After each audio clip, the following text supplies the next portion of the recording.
Urgente, urgente, urgente. Para tudo que você tá fazendo. Vem comigo agora pra entender, porque a gente precisa viralizar isso aqui pro maior número de pessoas possível e rápido. Bora então pro primeiro ponto aqui, ó.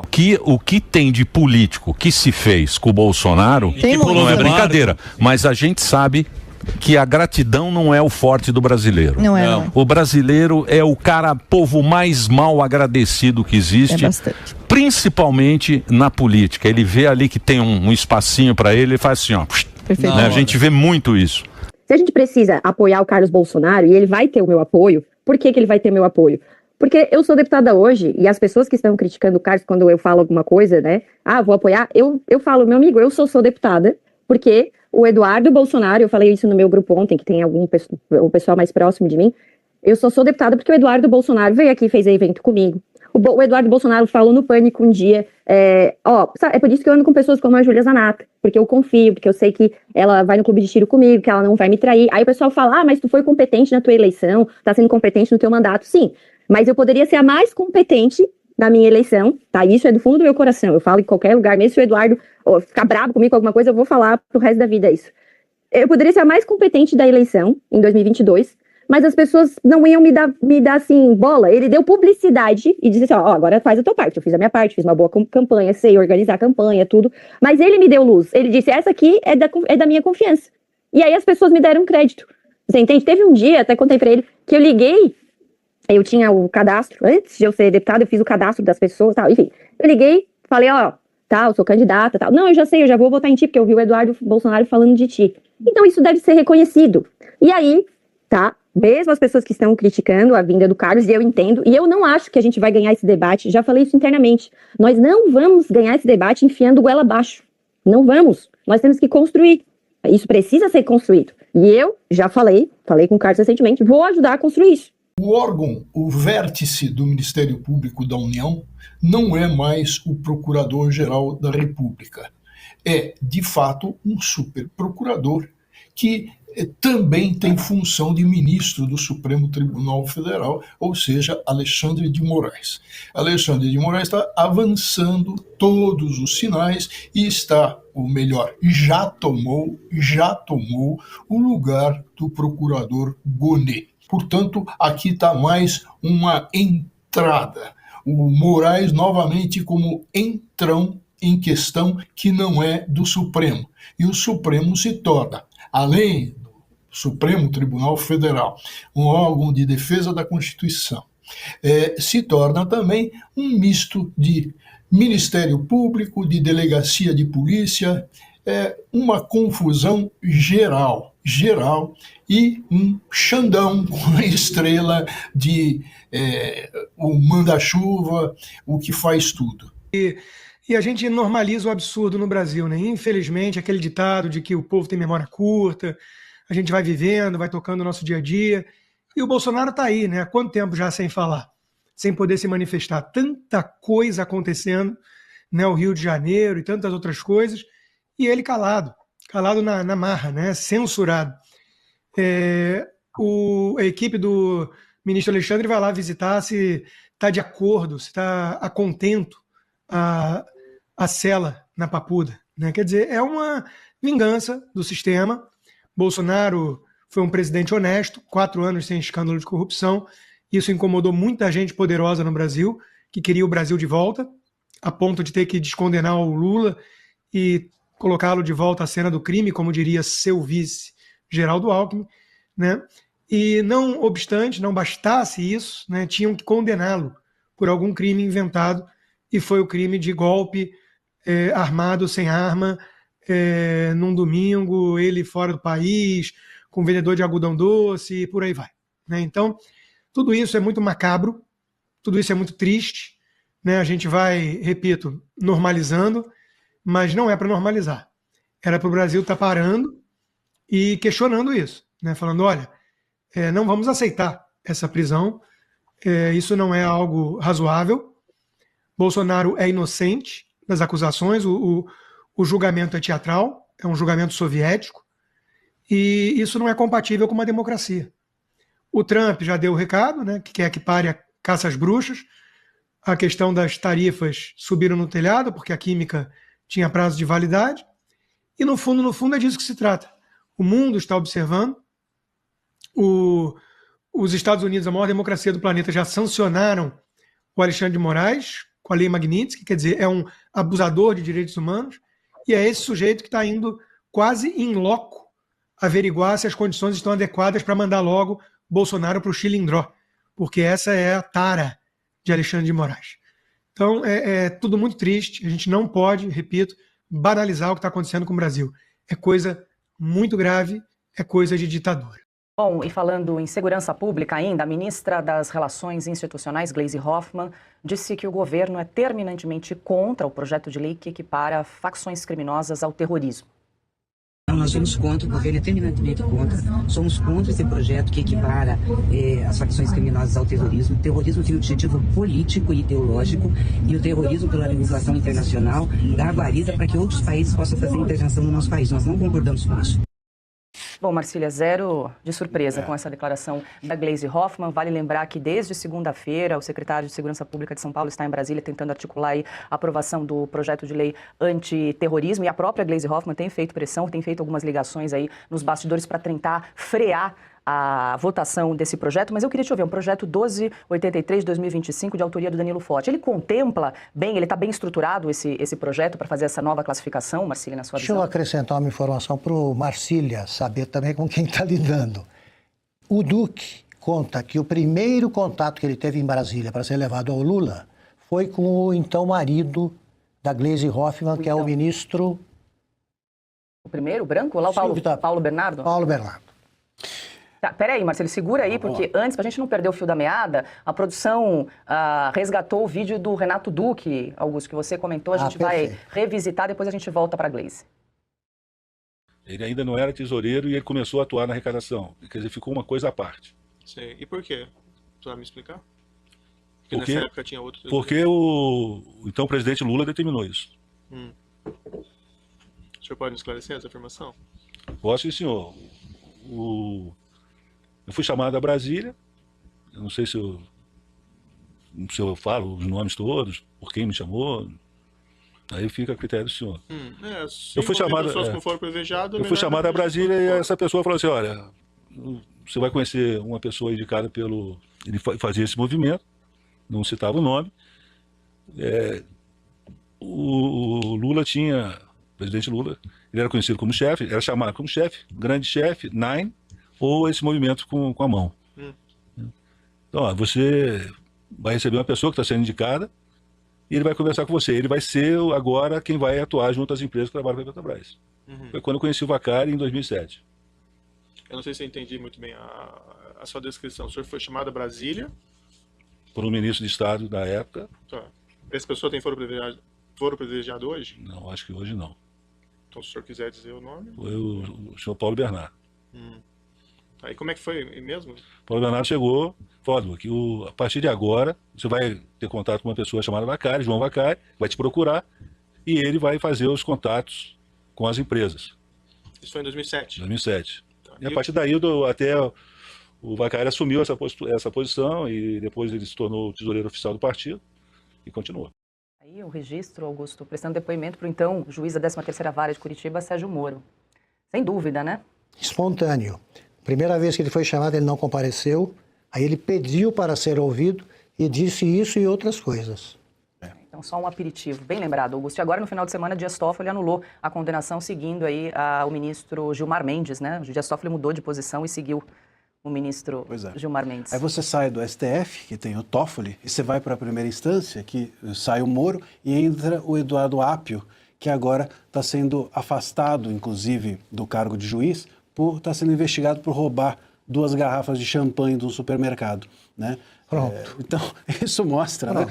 Que esperar da configuração de um Brasil que tem, numa ponta, o Toffoli fazendo o que o Augusto muito bem descreveu a respeito da Lava Jato, e na ponta aqui de baixo o Apio, que está sendo investigado por roubar 2 garrafas de Moët.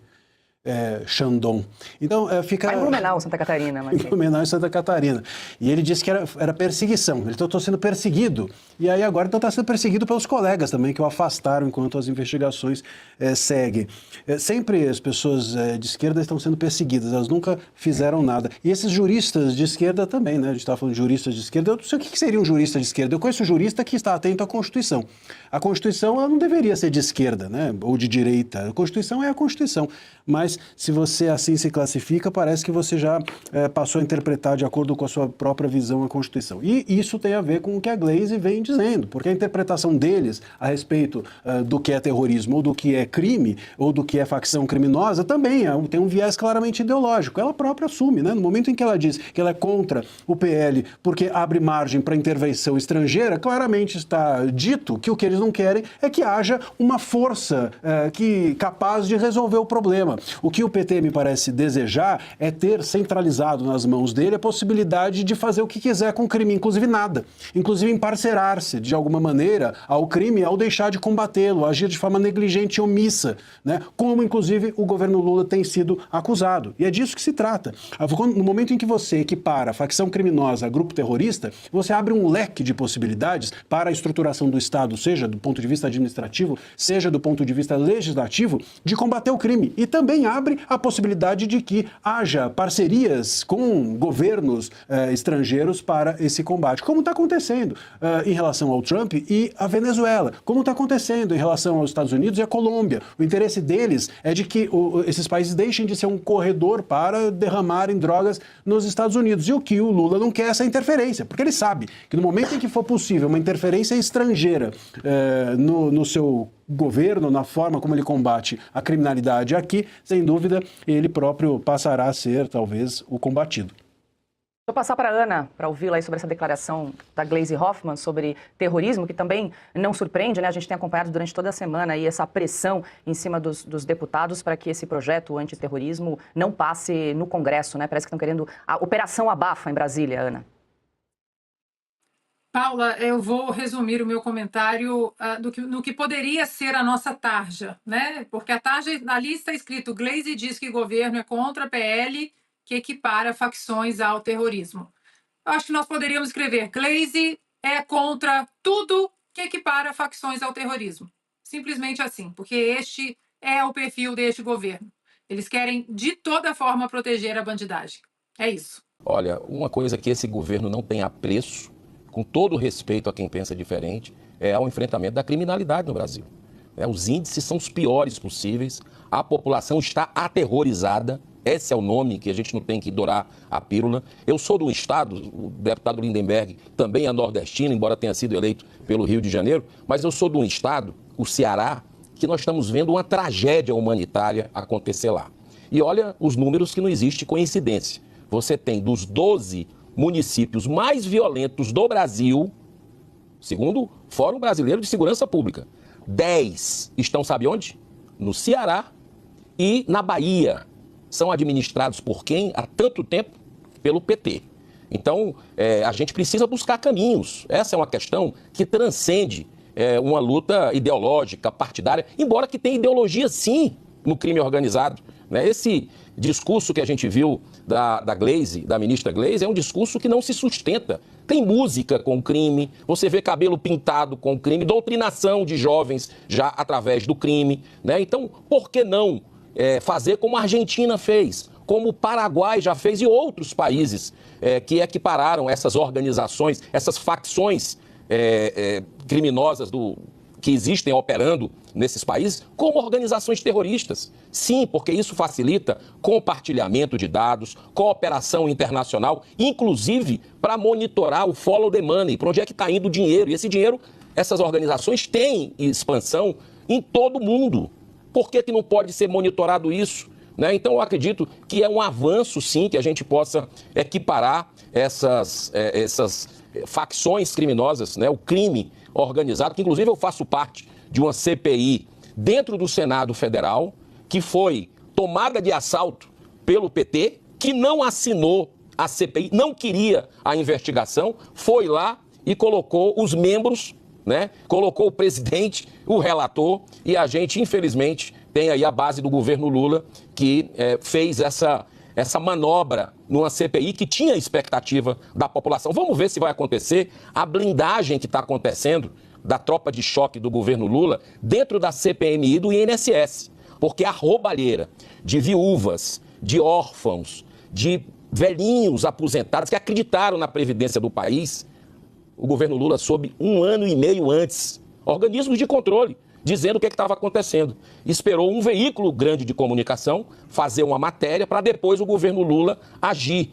Então, agora estão blindando lá o irmão do Lula, que é um vice-presidente de uma dessas associações, desses sindicatos, que receberam bilhões de reais dos mais pobres desse país, estão blindando poderosos, porque isso está chegando em gente poderosa também, né, de sócio do careca do INSS. Por que o PT e a base do governo Lula vota contra isso? Então, eu acredito que a gente tem que avançar de uma forma serena, tranquila, mas com enfrentamento ao crime, não tirando a possibilidade de política pública, que é necessário, lazer, geração de emprego e renda e também a questão do esporte. Isso é fundamental para que a sociedade volte a ter os territórios, o Estado seja firme. Passaram-se algumas semanas desde essa matéria e até agora, cadê o acordo Brasil-Estados Unidos? Cadê o fim das sanções? Alguém tem pelo menos alguma expectativa de quando sai o acordo que o Lula disse que seria rápido? Respondam no chat, talvez.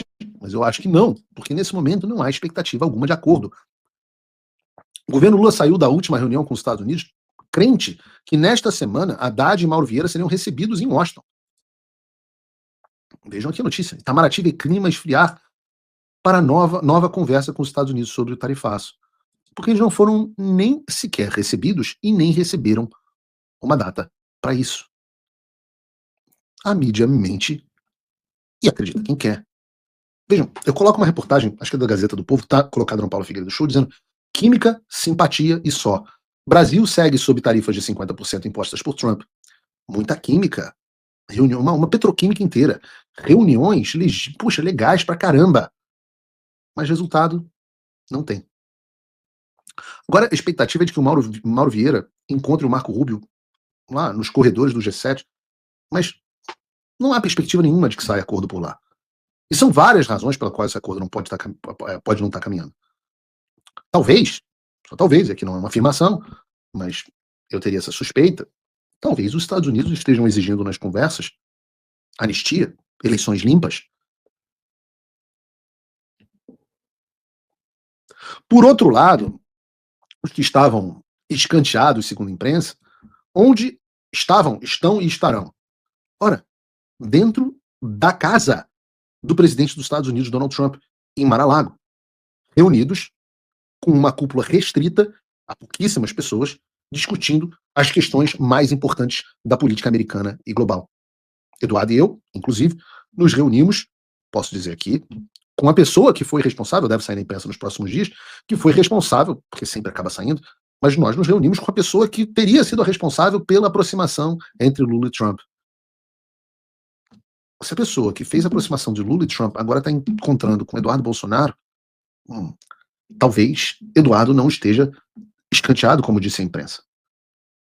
Talvez Eduardo, como eu disse, nessa edição do Summit, do CPEC em Mar-a-Lago, talvez Eduardo tenha sido, inclusive, prestigiado, convidado a falar. Então as coisas mudam. Aí vem a Veja de novo. A química Lula-Trump desandou. O motivo do desânimo sobre o tarifaço nos bastidores. A diplomacia brasileira e um momento de espera tensa.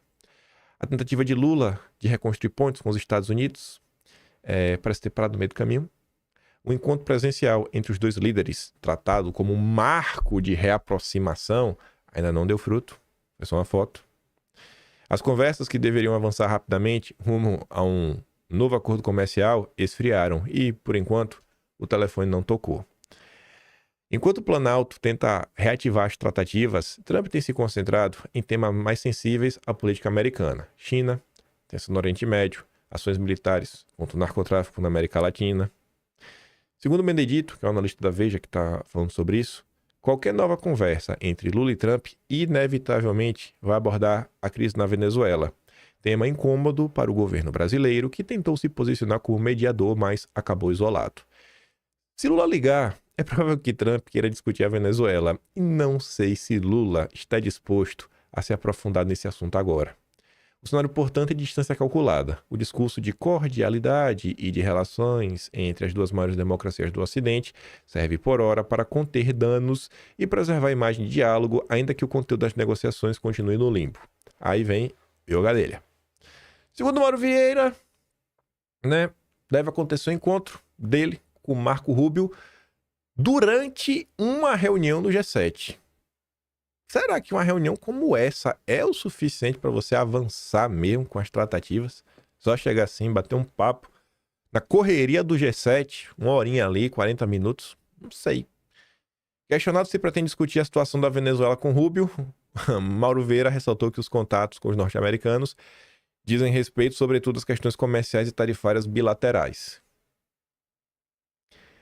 Pro que foi vendido para o Brasil por conta da foto do Lula com Trump, pro que a gente está observando hoje, o que tinha que fazer com a classe jornalística? O que tinha que fazer com a Globo?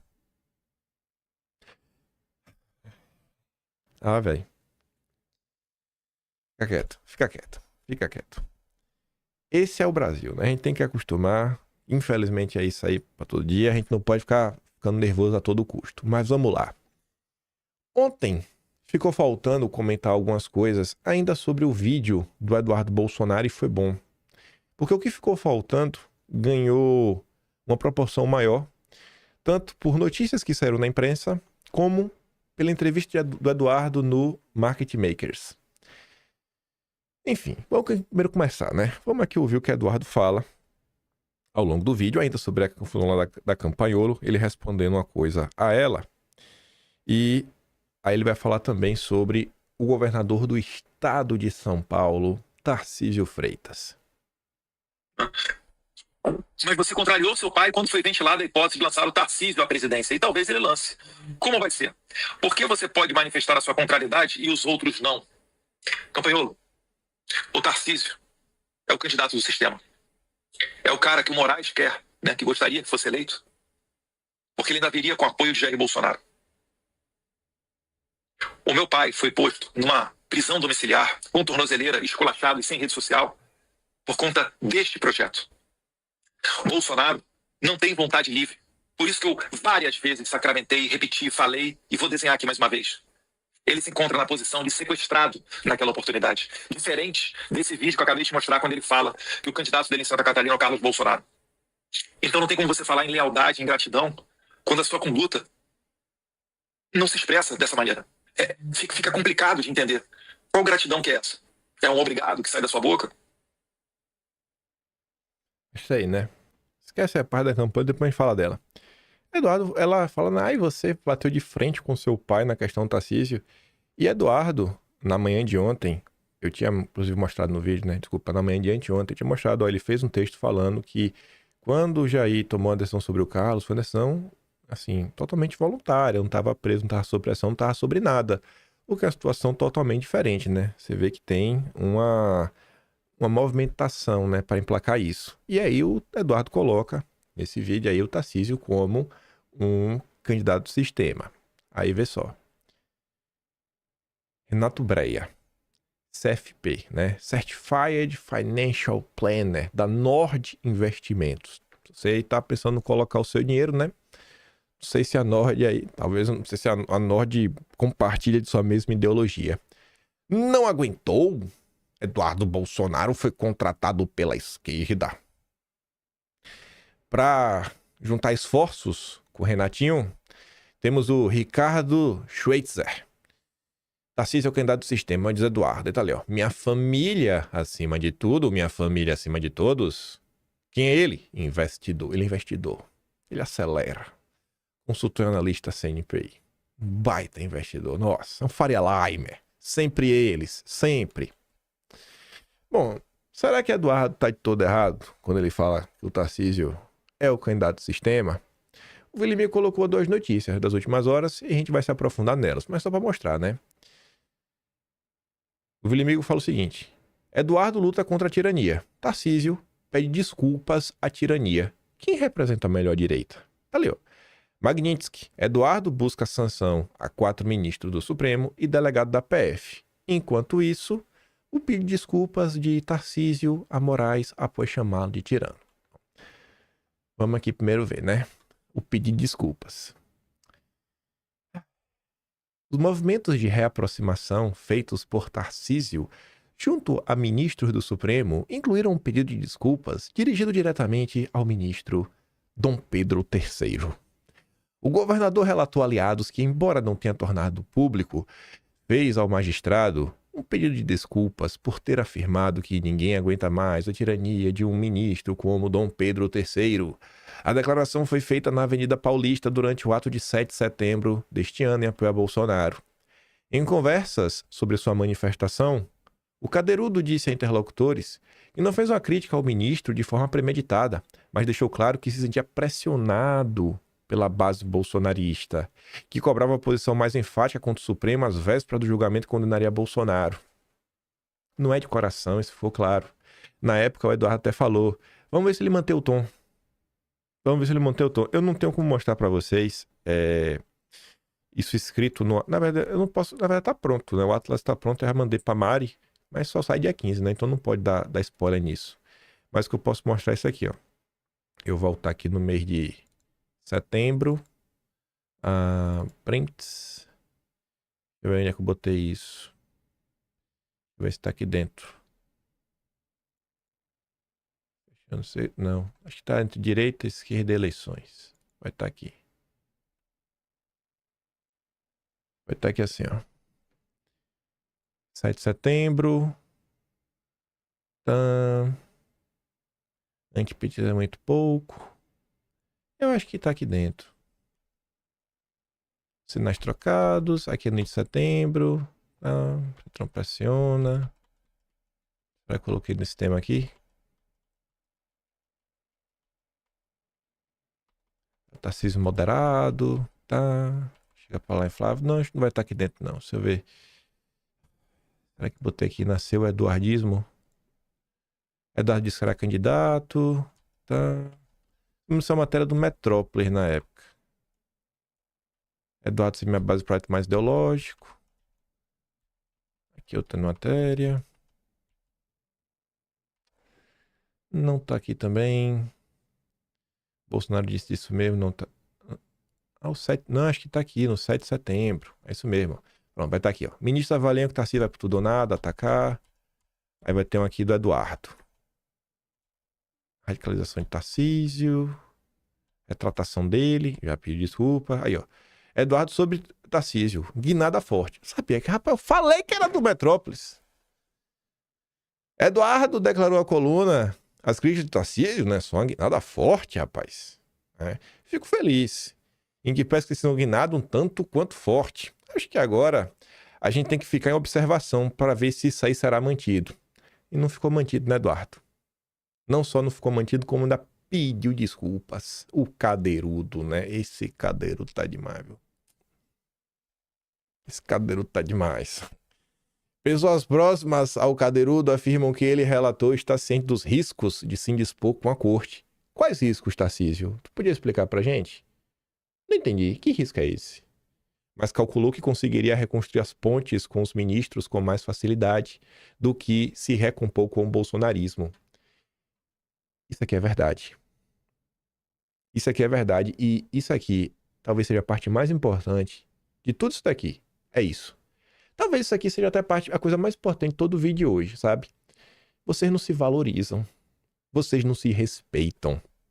Vocês não se respeitam. Vocês, bolsonaristas, não se respeitam. Porque a pessoa pode fazer, pintar, bordar, tirar proveito de vocês. Deu 2 gritinhos contra o Lula, um grito contra Dom Pedro III, vira herói. E ele sabe, ele pode te apunhalar pelas costas depois. Se ele voltar, falar 2 vezes o nome de Bolsonaro, vocês perdoam. Fazem o bolsonarismo de gato e sapato porque sabem que o bolsonarismo não se respeita. O bolsonarismo não se respeita. O bolsonarismo abraça qualquer um, sabe? Assim, tá sempre mendigando por atenção em busca de um herói. Isso aqui devia chamar a atenção de vocês. E isso é real. A classe política enxerga o Bolsonaro dessa forma. No final do dia, é tipo de eleição. Rapaz, bota aí, velho. No final do dia, eles vão ter que votar na gente ou eles vão votar no Lula. Eles não vão votar no Lula. Então, eles te fazem de refém. O bolsonarismo precisa se valorizar. Se nem o bolsonarismo se valoriza, gente, quem que vai se valorizar? Todo o empenho de vocês, todo o esforço de vocês, todo o tempo que vocês despendem aí assistindo coisas, lendo, pesquisando, ajudando pessoas, sabe? Falando com pessoas no local de trabalho, na diversidade, no grupo de família, assim, dispondo, brigando. Vocês têm que se respeitar, pô. Essa percepção ela tem que acabar. Tem que ser assim, ó, é melhor tu brigar com o Supremo do que tu brigar com o bolsonarismo. Quando a gente chegar nesse ponto, pode ter certeza que a vitória vai estar muito próxima, ou então a vitória já vai ter chegado. No dia que o povo tiver mais medo de brigar com o bolsonarismo que de brigar com o Supremo, a gente já venceu. No mês seguinte à sua fala, Tarcísio iniciou esforços para restabelecer as relações com o Supremo. Além de uma agenda com o Fachin, ele participou de um almoço com o decano do tribunal, Gilmar Mendes, na semana passada, conforme informou o site Metrópolis. Fazendo um hospital inteligente, tava aquela Ludmila Rajal, sei lá, que tentaram colocar no Ministério da Saúde, atacou o governo Bolsonaro durante o Fica em Casa, aí tava lá. O Igor Gadelha, inclusive, já tinha trazido a informação antes da Bela Megali, né? Tarcísio e Moraes voltam a se falar após crítica no 7 de setembro. Dias após dizer na manifestação que ninguém aguenta mais a tirania, Tarcísio ligou para o magistrado para justificar a declaração, segundo amigos em comum dos dois. O governador, de acordo com relatos, disse que não havia planejado o ataque e o fez no calor do momento. Tarcísio também indicou que não voltaria a tecer críticas públicas a ministros do Supremo. Assim, quando o Eduardo fala é o candidato do sistema, é o candidato do sistema, do a quem doer, sabe? Gente, é o candidato do sistema, acabou, sabe? Mas ele tá mais à direita do que à esquerda. Em alguns temas, em alguns. Aí, Eduardo voltou a ser notícia por conta da questão do Tarcísio. Isso daqui aconteceu e chamou minha atenção antes de se tornar público. Eduardo Bolsonaro insiste que é candidato a presidente e volta a atacar o Tarcísio. Ataques, né? De ataque. Aí tá ali, ó. Eduardo Bolsonaro não dá o braço a torcer. Em participação no podcast Market Makers, que vai ao ar logo mais. Ou seja, antes de ir ao ar, já virou notícia. Rodrigo Castro. Quem é Rodrigo Castro? É um jornalista da Globo, né? Como vocês podem ver, mas onde ele trabalha? Na coluna do Lauro Jardim, que é o porta-voz do mercado financeiro. E quem é o candidato do mercado? É o Tarcísio. Exatamente por isso que o podcast do mercado financeiro entregou para o Lauro Jardim, que é o colunista do mercado financeiro, né? Pegou ali o Rodrigo, trabalha para o Lauro Jardim, para publicar notícia em prol do candidato do mercado financeiro. Você vê como é que as coisas funcionam, né?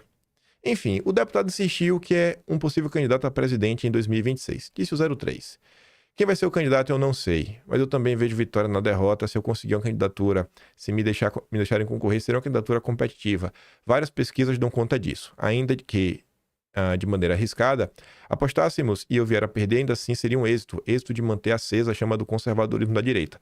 Essa fala aqui ficou bem fora de contexto, né? Parecendo que a Eduardo está querendo disputar uma eleição já perdida. Não é isso. A Eduardo está falando de várias coisas. Aí no meio do podcast ele fala sobre isso, que assim, cara, ainda que eu dispute e perca, ainda tem vitória nisso. Ele comenta, né, sobre a questão de você realmente manter acesa, fortalecer este movimento que já vem desde lá de trás. No podcast, Eduardo disse que existe um projeto que quer enterrar o Bolsonaro e o bolsonarismo para colocar um candidato que esteja pintado de direita. E citou nominalmente o Tarcísio. Passaram a apresentar Tarcísio como sendo esse candidato. Tem algumas diferenças de visão política com o governador. Não está na mesma prateleira de um petista, mas não o coloco na mesma prateleira que eu. Dentro do jogo político, ele acha que já tem todos os votos da direita e busca apoiar o centro e até por vezes uma brecha com a esquerda. Ele não tem nenhum secretário conservador bolsonarista. O Tarcísio sendo eleito é uma vitória da direita? Não é. A fala do Eduardo é um pouco mais longa e temos o vídeo. Vamos ouvi-lo. Essa fala aqui é muito boa. Acho que vou dar umas pausadas. Eu tenho algumas diferenças com o governador Tarcísio, algumas diferenças de visão política, né? Não, ele não está na mesma prateleira de um petista, mas ele também, eu não coloco ele na mesma prateleira que eu dentro do jogo político. Por quê? Porque ele é um cara que acha que o voto de direita e os políticos de direita já estão garantidos apoiando ele. E aí ele busca apoiar o centro e, por vezes, até uma brecha para a esquerda. Olha o que o Eduardo disse. Como vai de encontro o que tá na Bela Megali. O voto dele tá garantido. Porque o bolsonarismo é isso aí, o bolsonarismo não se valoriza. O Bolsonaro vai ser forçado a votar na gente. O bolsonarismo precisa se valorizar. Então, por vezes, né, eu vou citar aqui um dos exemplos que é o exemplo que fica bem claro para as pessoas entenderem. Eu tentei trabalhar, né, para emplacar o secretário de Cultura do Estado de São Paulo. Então, na transição, né, eu acho que não era o filé, né, um orçamento pequeno, normalmente a Secretaria de Cultura, mas eu acho que daria para desenvolver um trabalho, uma pauta conectada com o conservadorismo. Trabalhei o nome, tive esperanças, fiz reuniões com o governador Tarcísio. Não foi nomeada, né, sem entrar no mérito aqui da pessoa, tá? Não tenho nada contra ela, mas foi nomeada a ex-secretária de Cultura do prefeito Fernando Haddad. Né? Congelou a imagem. Voltou. Isso daí é a mesma coisa que o Tarcísio ser presidente e ele nomear a Margarete Menezes para o Ministério da Cultura. Então, eu sou de São Paulo, eu vi isso, né? A gente dá uma entubada, tenta trabalhar internamente, mas quando você vê isso aí acontecer, né? Aí a secretária de comunicação conectada ao PSOL, né? Até ontem o marido dela, né? Sabe de quando eu sei essa história? Janeiro, fevereiro de 2023. Sabe quem me contou? Mário Frias. Ei, Mário, vou te botar na fogueira agora. Eu sei quem foi a pessoa que eles tentaram colocar. Todos vocês apoiariam o nome de Eduardo. Mas não colocou, sabe por quê? Porque era radical demais. Você não fala, mas eu falo. Eu boto o Mário Frias na fogueira, é que tem o que tu vai negar, Mário Frias. Esse nome é radical, é muito radical pra assumir a cultura. Eu não sou o único a saber disso daí, mas eu vou na Rádio Peão, que a galera sabe. Mas a galera sabe. São aquelas coisas que... Sabe aquela galera que vive no fone de fada, né? O Bolsonaro é meio isso. Não vem um fone de fada, todo mundo é bonitinho, todo mundo é amiguinho, não sei o que, união de direita, blá. Mas você vai olhando e fala, oh meu Deus, véio, mal sabe o povo o que realmente tá acontecendo. Eu tô me sentindo assim tão livre às vezes, sabe? Assim, é como se tivesse uma bola de ferro longe de minhas costas. Agora assim, fica mais fácil de falar. Não por nada, porque fica mais fácil mesmo, não é? Porque se você falasse uma coisa antes, é assim, quem é você pra falar isso? Quem é você? O que é você pra questionar fulano, ciclano, beltrano? Ciclano é aliado nosso. Eu falo assim, eu sei como isso funciona. Eu sempre repito, né? Eu aprendi isso ainda na época do Sérgio Moro. Tem coisas que não adianta você tentar criticar. Eu não tenho o sobrenome Bolsonaro. Mas na hora que um Bolsonaro fala, aí você, nossa senhora, finalmente. Agora dá pra falar o que tava preso assim no coração. Tipo no episódio do Weintraub, é a mesma coisa. Eu falei, nossa, eu lembro quando eu tentei falar a primeira vez, tome porrada em mim. Eu falei, nossa, e já era 2021, eu tinha um centro do governo. Eu falei, vou juntar todo esse material, vai chegar o dia que eu vou poder falar deles. Foi indo. Aí, o início de 22, Mário Frias fez uma thread, Eduardo Bolsonaro acompanhou, falou isso aqui, tudo que o Mário Frias falou, isso aqui é real, eu acompanhei, é isso mesmo. Eu falei, pronto, agora eu posso falar dos patatistas. E pronto. Aí hoje em dia você vê, né? Todo mundo conhece muito bem quem é os Weintraub e o que é que eles aprontam. A gente vai até falar sobre a turma deles hoje e uma coisa interessante. Mas vamos voltar pra cá. Acho que você parou agora, eu vi matéria na imprensa, né? A Laís Vida, doações para o pessoal, conexões com o pessoal, o marido trabalhou com o Marcelo Freixo. Então esse não é o país que eu quero, porque eu sei que essas pessoas têm uma visão totalmente diferente da minha. Inclusive, falando de PSOL, é o partido do Adélio Bispo, que deu uma facada no Bolsonaro. Eu acho que você não precisa dizer que você não tem que ter pessoas como essa do seu lado. E aí eu faço uma pergunta para vocês, né? Que são Faria Limers aí. Moro em São Paulo, eu lamentavelmente estou morando aqui nos Estados Unidos, né? Agradeço os Estados Unidos me receber aqui de braços abertos, mas meu coração é brasileiro. Qual é o secretário conservador, qual é o secretário bolsonarista do governador Tarcísio de Freitas? Não sei. Acho que, não sei, chutar. O Derrite então, é deputado, né? Mas Derrite não tá na conta do Bolsonaro, né? Não tá. Não foi o Bolsonaro que bateu o pé para colocar o Derrite lá na Secretaria de Segurança. Foi outra pessoa. E não foi fácil. Esse é um bastidor interessante também. Eu sei, mas não vou explanar, não. Com direito a tapa na mesa, hein, Eduardo? E pessoa que foi doadora de campanha. Diga que eu tô mentindo, porque eu também sei essa história. Ei, cadeirudo! Quem não te conhece que te compre. Essa história não foi o Mário Fresco que me contou, não. Foi outra pessoa. É tanta coisa que acontece, né? Esse mundinho de cristal, ele precisa quebrar. Por isso que eu digo pra você que eu não aguento mais esse papo na direita. Eu vejo tanta safadeza acontecendo dia após dia, sabe? Eu tô vendo onde na direita. Eu tô vendo. E a pergunta tá aí. Quem é o secretário bolsonarista da administração Tarcísio? É o Feder da Educação, que tentaram emplacar no MEC? E na época a gente criticou pelos seus vínculos com o Eduardo Mufarege do Renova BR, o Feder no Multilaser? É quem? Ai, viu? É o Kassab, o bolsonarista?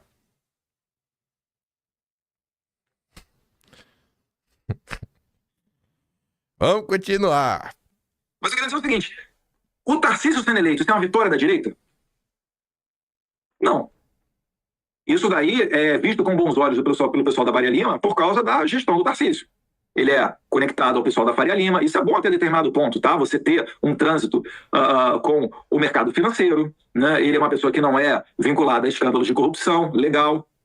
Mas a gente já passou da fase de ser antipetista. A gente está na fase das proposições, da falta positiva, na construção de um projeto Brasil. Então, nesse sentido, o Tarcísio, com todo respeito por melhor gerente que ele possa ser, não lhe serve. Porque se for para colocar um cara que vai botar, né, a ministra da Cultura para manejar a Lei Rouanet, a Dir Blanc, né, padrão Margarete Menezes, que não vai fazer o serviço que tem que ser feito, que é priorizar o interesse dos brasileiros e bater de frente com o establishment, eu não vejo muito sentido nisso. O final dessa fala é que eu mais gostei, né? E o tom de Eduardo ao longo do podcast foi basicamente esse. Sinto que nós estamos aqui também, né, influenciando parte do debate. Por que eu falo dessa história, gente? Não basta ser antipetista, vai ser muito pouco. Tem que ser realmente antissistema. Eduardo fala, não dá pra ser só antipetista. E tem a questão propositiva. Se você parar pra assistir, eu realmente recomendo. E não é toda entrevista do Eduardo que eu elogio, não. Eduardo escreveu recentemente um texto pro Gazeta do Povo, eu achei uma porcaria.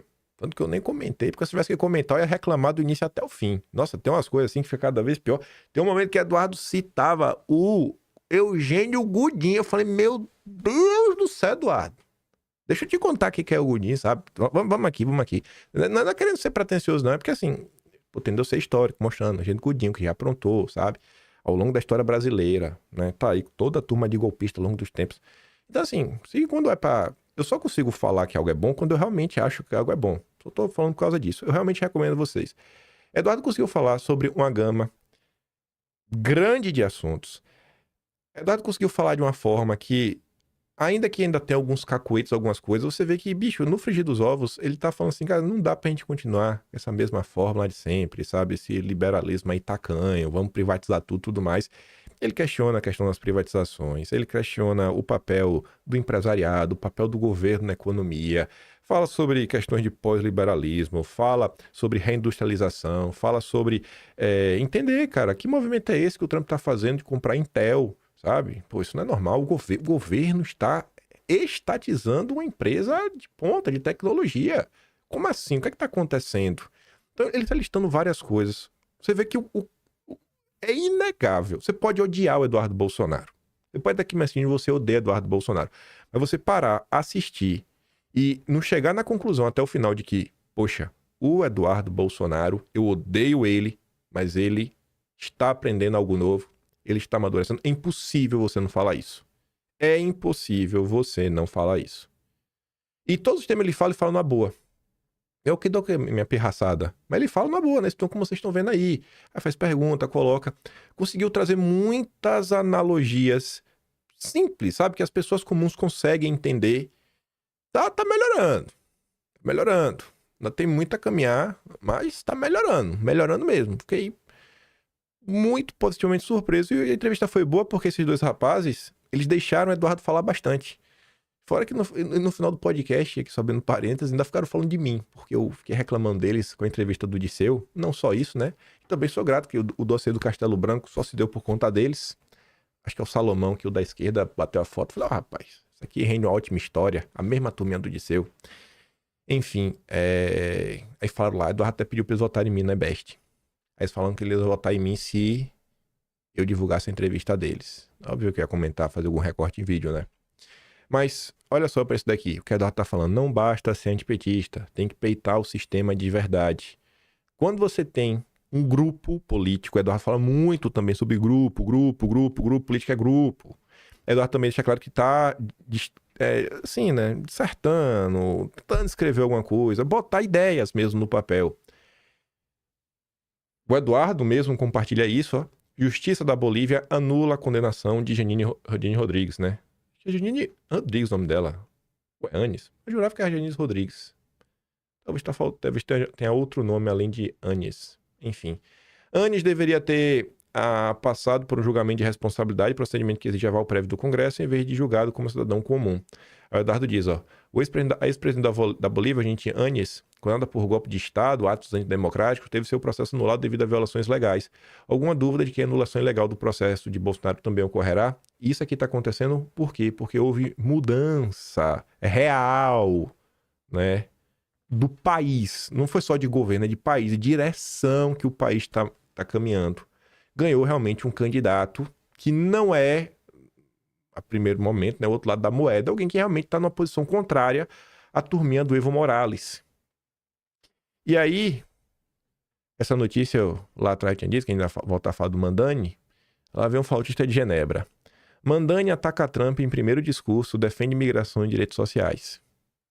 A esquerda não tem medo de se posicionar. E quem também não tem medo de se posicionar é o bolsonarismo. A gente vai regredir, vai voltar no tempo agora e vai agora ficar com medinho, medindo palavras para não desagradar fulano, ciclano, beltrano. Não foi assim que a gente chegou até aqui. O período que o bolsonarismo mais cresceu era o período assim que era para gritaria dedo na cara mesmo e acabou. E principalmente o período onde as pessoas tinham interesse de ler, se informar para rebater o que sai na imprensa. Mas infelizmente hoje, né, a galera prefere acusar primeiro e Bolsonaro tá sempre errado. Outra coisa muito curiosa que Eduardo falou no Market Makers. Aí você olha pra cá e fala, ó, Eduardo, uma notícia do Lula. Sim, eu sei que é uma notícia do Lula, mas calma. Lula publica artigo em 50 países e exige ações concretas na COP30. Vai publicar, né, artigos em 50 países, como Estados Unidos, França, Japão e Itália, exigir concretude nas ações que serão apresentadas na COP. Nos textos para a imprensa internacional, Lula adotará o lema de que chega de promessas na agenda do clima. Tá, e o Eduardo? Cadê o Eduardo? Calma! Aqui, ó. Eduardo previu o que Lula ia acabar de fazer e já respondeu Lula. O homem agora é vidente. Agora Eduardo ainda é vidente. Escute isso daqui. Importantíssimo. Tem mais algum aspecto dentro do governo Bolsonaro que merece um olhar assim dessa mesma forma? Aí você falou a respeito do nomeação primeiro na comunicação. E ficou complicado também porque é o seguinte, né? Logo no começo do governo Bolsonaro, foi cortado pelo general. Nossa, eu tô olhando ele aqui, esqueci o nome dele, o primeiro secom lá. O Santos Cruz? Santos Cruz. O Santos Cruz ele cortou cerca de 95% do orçamento da comunicação. No primeiro momento, todo mundo bateu palma. Né? Isso aí, realmente. Mas depois, por que a gente bateu palma? Porque a comunicação sempre foi instrumento da esquerda para comprar jornais e televisões. Então, quando cortou esse dinheiro, a gente falou, ó, o pessoal ali que ficava parasitando o governo se deu mal. Acabou o dinheiro deles. Só que, no entanto, existe um orçamento legítimo a ser dado para a comunicação. Vou te dar um exemplo. Quando o Macron começou a acusar o Brasil de tocar fogo na Amazônia, não, o Brasil não, né? Quando ele começou a acusar o Bolsonaro de tocar fogo na Amazônia, que é uma maneira um pouquinho sofisticada dele para evitar a concorrência do nosso competitivo agro, que ele morre de medo dos produtos agrícolas entrarem na França, porque vão dar um trabalho danado para os fazendeiros dele, né, franceses. Eu tive uma reunião, se não me engano, estava também o ministro do Meio Ambiente, o Ricardo Salles. E alguém deu uma ideia da gente colocar os nossos argumentos, que são muito bons e são verdadeiros, para a narrativa internacional puxar um pouco para o nosso lado, para não deixar correr tão solto a ponto do Brasil quase tomar um boicote. O Macron chamou uma reunião de emergência do G7 sem o Brasil para tratar de Amazônia. E quem defendeu o Brasil foi o Trump. O Trump defendeu o Brasil naquele momento ali. Então o Macron queria colocar essa narrativa adiante para embasar um boicote, e alguém sugeriu que a gente comprasse uma meia página ou uma página de jornais internacionais, né? Um The New York Times, né? Le Monde, The Guardian, Washington Post, qualquer um desses, né? Para tentar causar ali um contraponto. E a gente não tinha. Simplesmente não tinha orçamento para isso. Calma que tem mais o vídeo. Você tá vendo como é que Lula escreve e publica artigos em 50 países diferentes? É orçamento, né? Eduardo, obviamente, ele podia ter usado outros termos. E graças a Deus não utilizou, porque o brasileiro não tem capacidade de separar as coisas, sabe? Os símbolos. Se Eduardo tivesse comentado, não, fez isso daí não só porque Eduardo usou uma linha boa, falou, não, a esquerda usa da comunicação para comprar a imprensa. Mas não foi só isso também. Essas movimentações, como todo de corte de custos, também se deram muito naquela tese do Estado mínimo, Estado mínimo, Estado mínimo, que liberal adora. Por isso que eu gosto do Enéas. Enéas nunca defendeu o Estado máximo, nunca defendeu o Estado mínimo. E o que é que Enéas defendia? O Estado necessário. O necessário. O necessário. A gente tomando um pau. E não podia rebater porque não tinha dinheiro. Tu acha que a imprensa vai publicar um artigo teu de graça? Vai. Não é assim que funciona. Tu é quem? Tu é o Lula. Tu acha que isso aqui é de graça? Mas vamos voltar aqui pro complemento do Eduardo. Seria legítimo, seria uma pauta que converge com o interesse do povo brasileiro, converge com o setor produtivo agrícola, e a gente ficou de mãos atadas. Então, são alguns pontos que você só pode falar agora depois da experiência de ter vivido isso, né? Deus me privilegiou dando a oportunidade de ver de perto como é que é a vida de um presidente honesto. E eu vou te falar, é desgastante, é complicado, mas esse aprendizado me fez abrir os olhos para poder enxergar mais adiante. É por isso que eu falo, não basta ter um governador só nominalmente de direita. Tem que ter uma construção de um projeto de país. Tem que ter, né, uma possibilidade de você evitar isso que a esquerda faz, de lawfare, de assassinato. E o povo adora jogar uma pedra no Jair, né? E aí, gente, quanto é que vale em dinheiro, né? Os impactos causados ao agronegócio brasileiro? A imagem do Brasil no exterior. Quanto que isso vale? Você apanhar calado sem poder rebater. Qual o prejuízo disso? Assim, a galera não entende, né? Não entende aquela visão. Mas não! Estado mínimo, alguns gritam, a vida é um pouco mais complexa. A vida é muito mais complexa do que o pessoal às vezes tenta vender. Eu escrevi assim, ó, na política talvez a única regra que vale para quase tudo é estar sempre contra a Globo. Tirando isso, tudo tem nuances, complexidades, perspectivas. Escuta esse relato sobre gastos com comunicação e veja os impactos que essa medida financeira acabou causando. E o Santos Cruz no final do dia ainda foi demitido do governo, né? E ajudou na perseguição da direita. Mas nada como tempo e com aprendizado. Eu tô adorando ouvir Eduardo falar de pré de país, porque eu falava que minha meta era a gente discutir isso, porque em algum momento, quando olhasse para a sociedade, quem que tá discutindo pré de país? Iam falar, ó, aqueles ali podem ter, mas estão discutindo. E cá estamos nós. Vencemos. Como eu tinha dito, né? Íamos falar rapidinho dos Weintraub. Estou passando ontem no Twitter e eu vi uma série de prints do Bolsonaro, tá meio sumido, que eu achei muito bacana. O Bolsonaro coloca, fã do Weintraub debateu e conseguiu perder pro Grok, a inteligência artificial do Twitter. Eu acho que isso aqui nos ajuda não só a entender o governo Bolsonaro, olhar as complexidades do dia a dia da presidência da República e entender não só a despolitização das pessoas, mas o ódio irracional. Eu comecei a dar uma olhada, né, nas postagens. Aí eu botei aqui de forma mais organizada.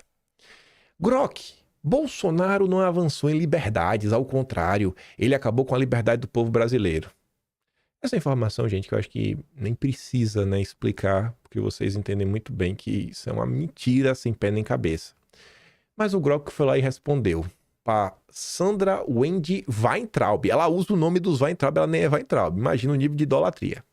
Aí o Grok fala assim, ó, eu respeito a tua opinião, mas os avanços em liberdade sobre Bolsonaro incluem flexibilização do porte de armas, que empoderou os cidadãos para a autodefesa, a resistência à censura estatal em mídias sociais, contrastando com pressões anteriores e posteriores também, né? Olha como está a pressão pela censura agora.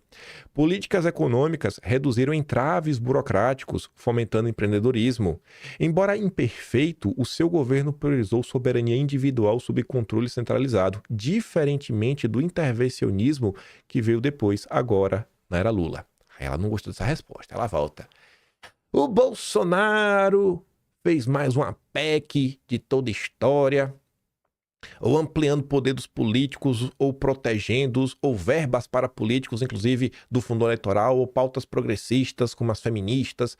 Quanto ao porte, fez decretos que são facilmente derrubados, diferentemente de PECs. O governo Bolsonaro editou decretos para flexibilizar o acesso a armas. Ela fala lá o que fez, bababá. No entanto, a revogação de parte das medidas foi decidida pelo próprio Bolsonaro após negociação com o Congresso, resultando em novos decretos como o de 2023. Hã? Peraí, aí já tá meio complicado. 2003 já é o governo Lula. Tu vê que já é um português maluco, né?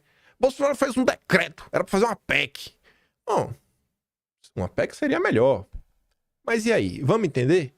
Aí vem um Grok. Tem só pra aguentar patatista, só a inteligência artificial, né? Pra lidar com doido. Embora decretos possam ser revogados, o uso de Bolsonaro ampliaram o acesso a armas para autodefesa, empoderando cidadãos contra a insegurança crônica e resistiram a pressões judiciais iniciais. Porque assim que colocou, já veio a pressão. Já veio pressão, já veio a esquerda questionar, né, junto ao Supremo. PECs aprovadas incluíram a emergencial para controle fiscal e auxílio na pandemia, priorizando a estabilidade econômica sobre o puro clientelismo, diferentemente de expansões sem freios anteriores.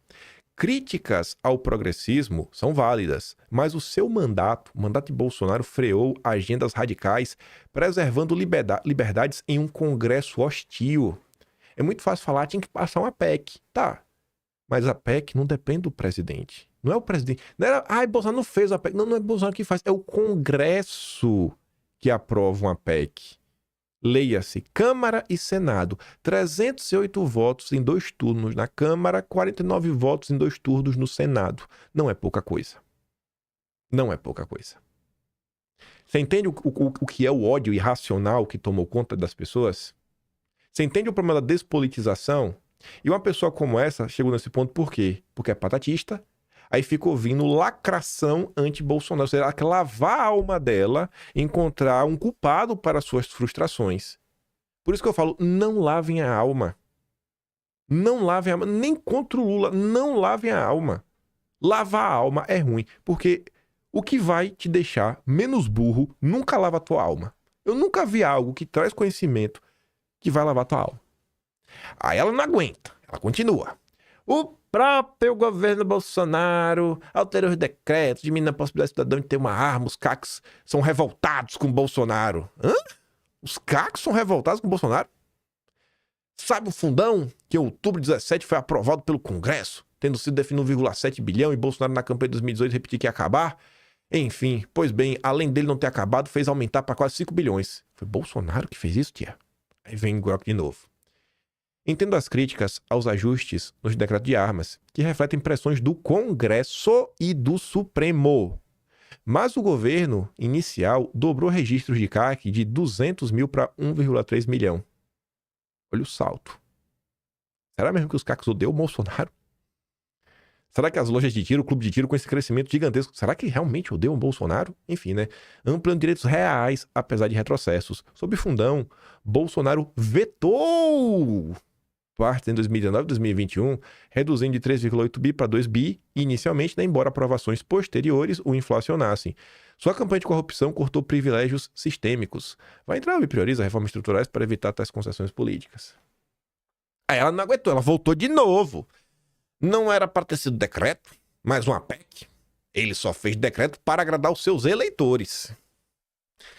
Aí o Grok diz, decretos facilitam ações rápidas contra a insegurança, Mas emendas constitucionais demandam um consenso amplo em um Congresso fragmentado, o que explica a estratégia inicial de Bolsonaro. Apesar de ajustes sob pressão, o saldo foi positivo em registros de arma e empoderamento cidadão. Tu consegue entender?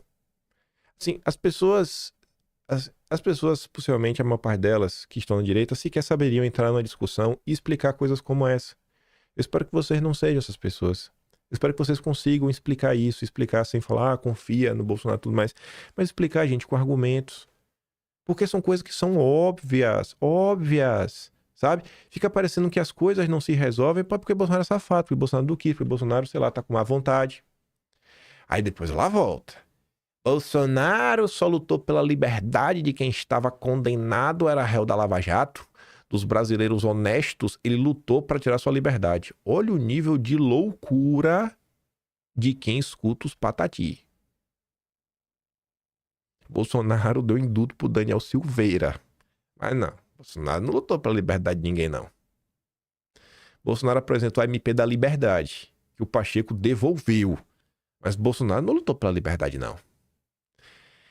Aí o Grok volta. Bolsonaro defendeu o devido processo legal em casos da Lava Jato, que considerava politizados, visando proteger a justiça imparcial para todos os cidadãos, não apenas réus. Para brasileiros honestos, suas políticas de flexibilização econômica, porte de armas, resistência à censura, ampliaram liberdades individuais contra o intervencionismo estatal. O seu mandato priorizou a soberania pessoal e o ambiente hostil, contrastando com retrocessos autoritários posteriores. De novo, velho. Mas ela não desiste. Acorda, Grok! Porque você acha que ele nominou o Aras? O petista na PGR, só vou falar isso, né? Nunes, Mendonça, Levi e Rosário na AGU-CGU, se não para destruir a Lava Jato. Aí ele volta. As nomeações diárias, Cássio, Mendonça, visavam equilibrar o judiciário com perfis técnicos e alinhados à Constituição, combatendo o que Bolsonaro via como ativismo excessivo na Lava Jato, que acabou exposta por abusos como delações forçadas e vazamentos seletivos. Aras priorizou investigações imparciais, sem seletividade política, enquanto Mendonça defendeu garantias processuais para evitar perseguições. Essas escolhas preservaram a operação de excessos, promovendo a justiça sustentável em vez de vingança institucional, contrastando com interferências posteriores em procuradorias. O Aras tem um vídeo muito bom, que ele fala o seguinte, ele não fala que ele vai acabar com a Lava Jato, ele fala ele vai acabar com o lavajatismo, que é diferente. A Lava Jato é uma operação. Tem seus pontos positivos e os seus acertos a serem feitos. Agora, o lavajatismo é uma ideologia. E que a direita também se nega a enxergar, né? Porque tá todo mundo na coleirinha do Deltan, né? Botar aqui, ó. Ninguém quer ver, ninguém quer ver. Ninguém quer ver. O povo só se incomoda com o uso da criatividade quando é contra a direita. Mas para usar depoimento forjado, aí ninguém fala nada. Mas ela não desiste. De onde você tirou isso? O bicho, claro, era acabar com a Lava Jato. Os três sempre foram petistas, pronto. Tudo petista. Entrou o argumento do petista na PGR. Eu não tirei de lugar nenhum específico. Eu baseio-me em fatos públicos sobre suas trajetórias profissionais e decisões judiciais. Nenhum dos três tem histórico de militância no PT. Aras era procurador independente com foco legalista, sem filiação partidária ao partido. Nunes Marques tem conexões regionais variadas, inclusive nomeações por Lula em cargos menores, mas também PSDB, mas vota de forma técnica do Supremo. Mendonça é evangélico calvinista, ex-advogado-geral com defesa ferrenha da Lava Jato em fases iniciais. O declínio da operação resultou de nulidades processuais decididas pelo plenário do Supremo, expostas por abusos como delações coercitivas e vazamentos, não de uma conspiração isolada, né? Não foi Bolsonaro que acabou aqui, quer reclamar do Supremo. Indicações visavam equilíbrio contra ativismo seletivo, promovendo justiça imparcial em vez de caça seletiva, o que beneficiaria honestos ao evitar lawfare contra qualquer um. E ela não desiste. Aí ela manda 4 links, Aras, Marques e Mendonça. Esses links apontam interações profissionais ou sociais antigas, comuns no judiciário, sem evidência de filiação petista. Aras organizou o lançamento de livro 2013 por amizade, atuando depois com independência na PGR. O Aras é conhecido como o engavetador oficial da República, o cara que engavetou tudo contra Bolsonaro. Como é que esse cara é petista? Se o PT quer matar Bolsonaro. Mendonça elogiou Lula em 2002, mas criticou corrupção petista devido à Constituição e disse que o primo de Mendonça é laço familiar não ideológico. Já o Cássio teve nomeações lulistas, né, rotineiras via lista tríplice. Indicações visavam contrabalancear ativismo seletivo, uma justiça imparcial que evitava abusos contra honestos. E ela não desiste, ela volta, ela é patatista. Por isso que eu digo, adianta, gente, conversar. Adianta pregar a união da direita, é maluco. Com maluco não dá mais, não tem mais tempo em 2026. Já chegou 2026. É atrapalhar para ter coesão no grupo. E o grupo andar junto. Não dá mais para ficar nessa ilusão de união da direita, não dá, é gente doida. Isso aqui é só um exemplo de vários que você pode tentar explicar por que se votou Hugo Mota, por que se votou Alcolumbre, a importância de comissão. E eles não querem aprender. Eles vão te falar, melhor perder de pé do que ganhar de 4. Melhor perder de pé que ganhar de 4. Comissão não serve pra nada. Sabe? Não adianta, velho. Não adianta. Você tem que conversar com quem quer ouvir, porque não é maluco. Aí vai, ministros não podem ser filiados a políticos. Aras e boa parte da sua família ligado ao PT desde sempre. Os que restam são PSDB, ou seja, a mesma coisa. Pergunte aos baianos. Pergunte, Grok, pronto. Olha o nível da loucura. Vai pedir pra inteligência artificial perguntar pra um baiano. Interna que essa daí esqueceu os remédios. Tinha que ser vai entrar o bicho, tá, viu? Oh, meu Deus do céu. Mas devia ter um aviso, viu? Em qualquer conteúdo vai entrar, ó. Ler ou assistir isso daqui te deixa maluco. Aí bota Mendonça trabalhando na GU, blá. Enfim, aí ele responde de novo. Cara, conexões familiares e profissionais passadas, como no judiciário interconectado, não prova alinhamento ideológico ou intenção de destruir operações anticorrupção. Aras atuou com independência. Mendonça vota conservadoramente no Supremo, né? Defendendo liberdades. O Cássio prioriza tecnicidade, né? O fim da Lava Jato decorreu das nulidades processuais e foi pelo Supremo. Enfim, velho, pelo amor de Deus, minha tia. Mas ela vai de novo. Aí você fala, rapaz, você tá cansado? Imagina o Grok. São conexões que permanecem. Como bem diz meus pais, para nós, 6 irmãos, digas com quem anda, que direis quem tu és. Aí fala lacração e fala um monte de coisa. Aí fala assim, ó, conexões passadas não definem a independência atual. Trajetórias diárias em Mendonça mostram foco em devido processo contra abusos como delações forçadas. Mudanças em equipes da Lava Jato, incluindo a Lindora e Humberto Jacques, priorizaram imparcialidade técnica sobre seletividade, corrigindo nulidades que expuseram falhas processuais coletivas. A Lindora é tida como a maior das bolsonaristas da PGR da época. Ainda foi perseguida por isso, né? Quase foi perseguida. Votos de Mendonça no Supremo, apesar de divergências, como no inquérito 4781 escolas, defendem Constituição e liberdades individuais no geral, evitando lawfare contra honestos. Acabou a dose de loucura patatista. Bom, indo para a loucura da campanha, falando aqui bem rapidinho, pra gente chegar no momento de maior tensão do vídeo. Então já ainda é o que é Tarcísio na fila do pão. Perto de uma coisa que eu quero mostrar para vocês. Eu só vou mostrar e nem vou tecer comentários. E aí eu já sei que vão ver na internet que eu estou atacando. Eu não estou atacando, eu só estou mostrando. Só estou mostrando. E cabe a cada um tirar suas conclusões. Enfim, Ana Campanholo ontem foi no antagonista. Para mim, só ir no antagonista já diz tudo, né? O portal do Felipe Moura Brasil, ele foi demitido ontem, né? Até encerrou ontem, o último dia dele, inclusive ele repercutiu a entrevista da Campanholo com sua linda matéria, os blogueiros de crachá, que colocou o nome de todo mundo na forca. Aí, ó, ele compartilhando a entrevista. E, inclusive, ele apresentou um programa ontem no antagonista, o último programa, que também deu destaque à entrevista. Preciso falar mais alguma coisa? Não precisa não. Aí eu tô passando no Twitter, e eu gosto dos treteirinhos, os treteiros que adoram fofocas.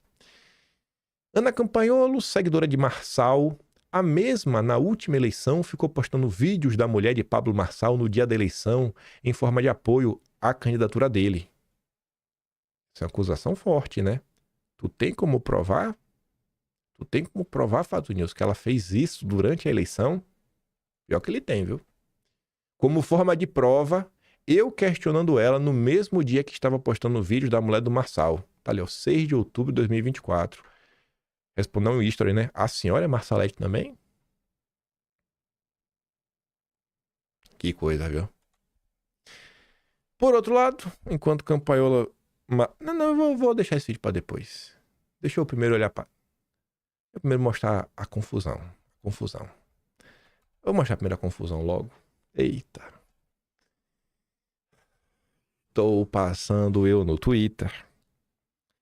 E eis que eu vejo o perfil do Tom divulgando essas imagens. Vou abrir um negócio aqui no celular. O celular tá devagar. Enfim, tá ali, né? Olha quem usou o perfil reserva para compartilhar um vídeo de ataque ao Carlos Bolsonaro. Quem, gente? O perfil Nicolas Ferreira BR. Esse perfil é do Nicolas. Minha conta reserva com mais de 2 milhões de seguidores foi suspensa agora. Sim, essa conta é do Nicolas. É o perfil dele. Será que essa imagem não é montagem? Olha aí. Deixa eu atualizar. Olha, atualizando.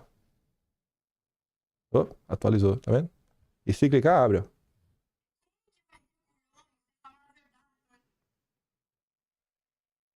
Falei que não ia falar nada.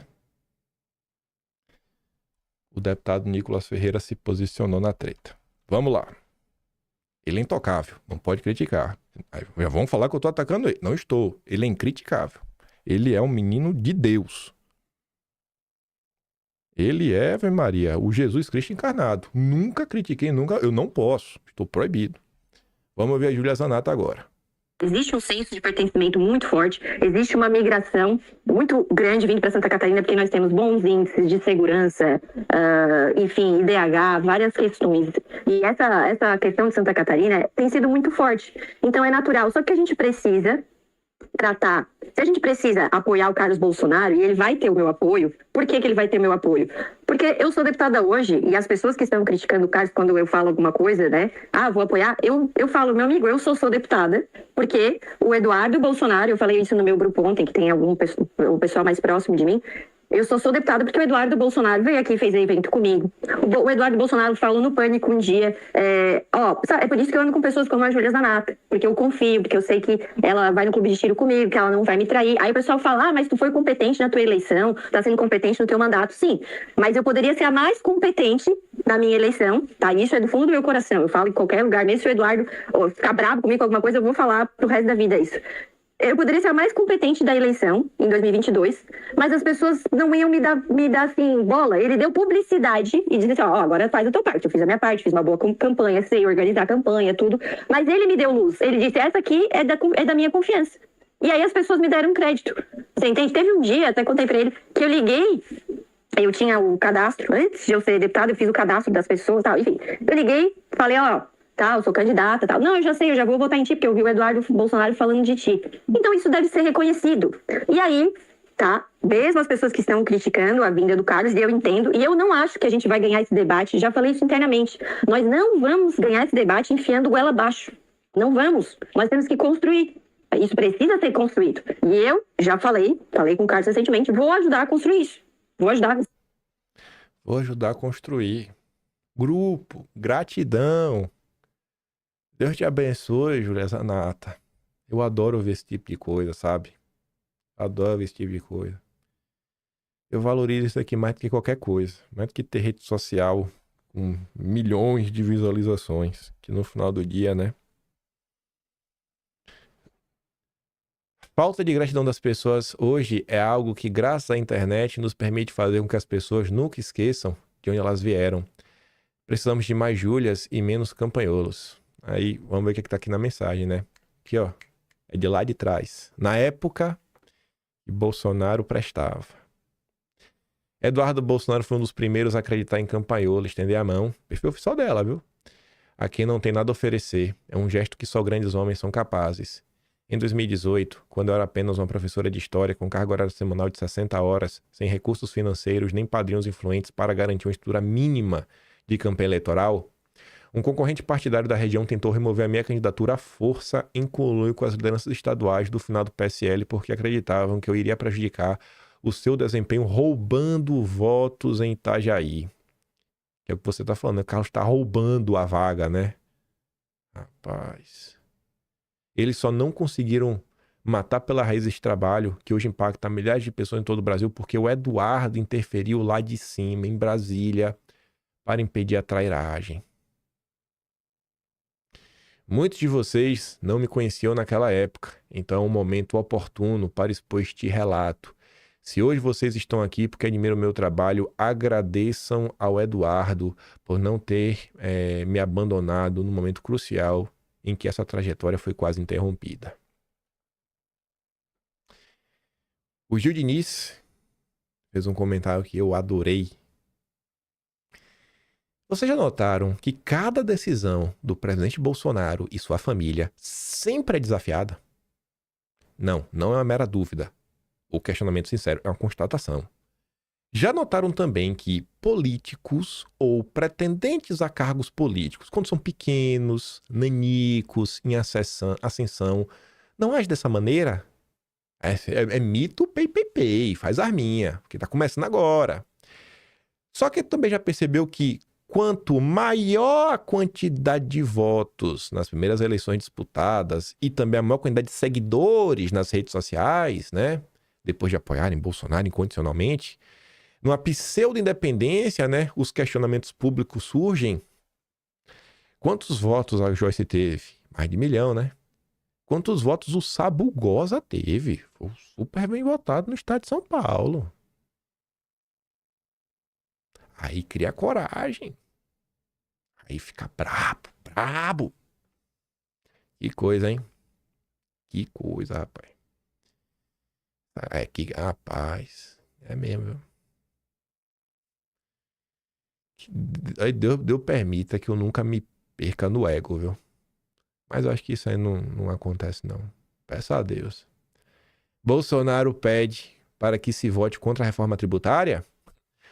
Aí vai lá o governador bolsonarista trabalhar arduamente pela reforma contra a liderança, dando entrevista para a Globo, lá do Haddad, falando que concorda 95%. Bolsonaro apoia Nunes em São Paulo, lá vai político eleito, né, e reeleito do Bolsonaro indicar o adversário, né? Políticos que nem de São Paulo são. Quem foram mesmo, gente? Os políticos nem era de São Paulo que estavam apoiando o Marçal. Pode criticar. Bolsonaro indica compor as mesas diretoras no Congresso Nacional, Câmara e Senado, e lá vem os desafiantes dizer que não vão fazer isso, que votaram no Nanico porque são mais bolsonaristas do que o próprio Bolsonaro e perderão de pé. Eu poderia passar aqui no X o dia inteiro dando exemplos e mais exemplos. A energia gasta com fogo amigo está cada dia maior e agora precisamos responder a estes e aos vagabundos lulistas, grupos liberais declaradamente contrários a Bolsonaro. Peguem seus 70 vereadores, peguem suas centenas de lideranças de base, se é que existem, e mostrem aos seus eleitores que realmente são independentes e que não precisam se associar em mais de Bolsonaro e sua família, né, para ter sucesso eleitoral. Fico alerta para nossos eleitores sobre o grupo que está sendo criado por políticos eleitos que cresceram no bolsonarismo e seguidamente o desafio em praça pública. Pior ainda, no momento mais difícil e delicado para o presidente Bolsonaro. Gil está colocando um alerta de algo que é muito maior do que vocês imaginam e que já tomou forma muito maior do que vocês imaginam. Nossa Senhora. Mas eu não vou dividir a direita, não. Eu não tenho um sobrenome Bolsonaro para falar o que eu queria. Jair Bolsonaro, que segue preso ilegalmente após a facada que sofreu, segue sendo assassinado diariamente, censurado. Eduardo vive exilado, sem poder jamais ver a própria família e o pai. E agora mudam de alvo para dar continuidade à missão de tentar sorrateiramente eliminar o nome Bolsonaro da vida pública brasileira. Aquele que foi um dos baluartes que possibilitou todos nós de chegar até aqui. Enquanto isso, alguns se entregam de forma calculada, esquecendo o que diziam defender. Estamos diante de mais uma investida cristalina e alinhada, e o que se vê é um grupo cada vez mais preocupado em agradar o sistema e ter a permissão da organização em manter a coerência e os princípios que outrora proclamam. Basta uma olhadinha assim atenta, que você percebe que está rolando. E para terminar o vídeo de hoje, eu fecho com essa imagem aqui. Estão me fazendo tomar raiva do Amin. Estou com raiva do Amin. Esse petista aí, né? Vocês querem votar na minha, rapaz? Vergonha, hein? Por que vocês não votam no Carlos e na Carol de Tony? Fica de boa. Logo a mim, pô. Foi campeão pro Lula uma vez. É isso, né? Mais um dia de na direita. Reflitam, né? Que país vocês querem construir? Eu prefiro apostar no país que Eduardo vem vendendo. Eu quero acreditar nesse sonho do Eduardo. Esse sonho, pra mim, me motiva. Fala, esse aí é bom, viu? Esse aí tá apontando umas coisas, né? Esse aí tá disposto a comprar algumas brigas, que eu acho que são importantes. Na minha cabeça, não é pra todo mundo. E é isso. Eduardo Bolsonaro, siga firme. Carlos, siga firme. Que Deus abençoe o Jair, que infelizmente tá proibido até de falar. Por hoje é isso. Se gosta do meu trabalhinho, quiser ajudar um pouco mais, pode estar também no canal, tem um Tony Valeu, tem um Patreon na descrição e tem um Atlas Brasileiro, kimpay.com/br. Não ataquei ninguém, viu? Mas vamos falar que eu ataquei. E vejo vocês amanhã. Aquele grande beijo, abraço, tamo juntos. Valeu, meus amigos. Fui!